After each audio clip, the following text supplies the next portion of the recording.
भेड़िया जंग करने के लिए तैयार होता है और उसने अपनी सेना भी तैयार की होती है।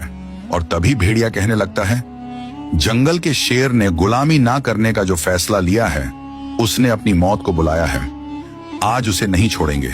फिर भेड़िया कहता है, क्या तैयार हो? साथियों चलें। और सभी भेड़िए कहते हैं, हमारा चलो, हम तैयार हैं। फिर भेड़िया गुस्से में अपनी सेना के साथ वहां से निकल पड़ता है जंग के लिए। जमीन को चीरता हुआ और मिट्टी धूल उड़ाते हुए सभी भेड़िए एक साथ जंग के लिए आ रहे थे। उधर शेर खान सेनापति बंदर से पूछता है, क्या हुआ सेनापति, कोई खबर, कोई पता? और तभी सेनापति बंदर कहता है, महाराज, मैंने सुना है कि आज वह यहाँ हमारे साथ जंग करने आएंगे, इसलिए महाराज तुझे चौकन्ना रहना पड़ेगा। तभी शेर खान कहता है, ऐसी बात है, चलो मेरे साथ। वह दोनों एक साथ चलते हुए जा रहे होते हैं, सीधा एक बंकर के बाहर खड़े हो जाते हैं। वह तभी शेर सेनापति बंदर से कहता है, वह रेड बटन को दबाओ। जैसे सेनापति बंदर उस रेड बटन को दबाता है और तभी इस बंकर का दरवाजा खुलता है। शेर और बंदर दोनों अंदर चले जाते हैं। अंदर चलते हुए जा रहे थे, रोशनी होती जा रही थी। आगे जाते हैं तो एक जादुई हीरा पड़ा था जिसके अंदर जादुई शक्तियां थीं। वह तभी शेर खान कहने लगता है, ऐ जादुई हीरे, मेरी मदद करो, मेरे जंगल के ऊपर बहुत मुश्किल परेशानी आ चुकी है, जंग का माहौल है, मेरी मदद करो। और तभी हीरा कहने लगता है, जी महाराज, आपकी मदद करने के लिए तो मैं कई सालों से यहां बंद हूं। मैं तुमको जादुई शक्तियां दूंगा, उसके साथ तुम उनके साथ लड़ सकते हो।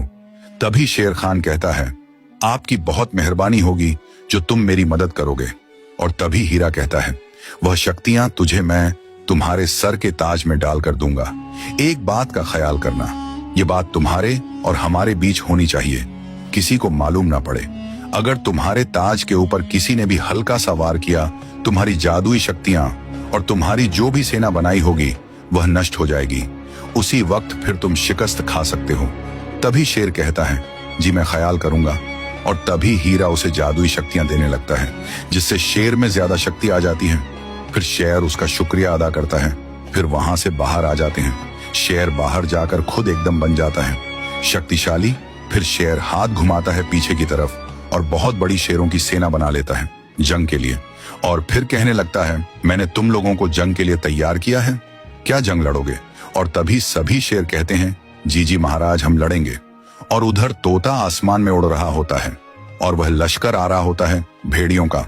और तोता उनको देख लेता है, फिर उड़ता हुआ आता है और कहता है, मुझे इन भेड़ियों से पहले पहुंचना होगा जंगल और महाराज को खबर करना होगा।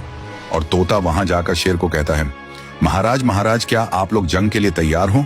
उधर वह सभी भेड़िए आ रहे हैं एक साथ बहुत तादाद में। और शेर कहता है, यहाँ हम जंग के लिए तैयार हैं। और तभी शेर खान पीछे मुड़ के सभी शेरों से कहता है, क्या तुम लोग सभी तैयार हो? और तभी सेना कहती है, हाँ महाराज, हम लोग तैयार हैं। और उधर से भेड़िए भी कोनों पर आ रहे होते हैं। भेड़ियों का लश्कर और शेर का लश्कर दोनों आमने सामने होते हैं। आगे क्या हुआ ये देखने के लिए हमारी आईडी को फॉलो और कमेंट करो।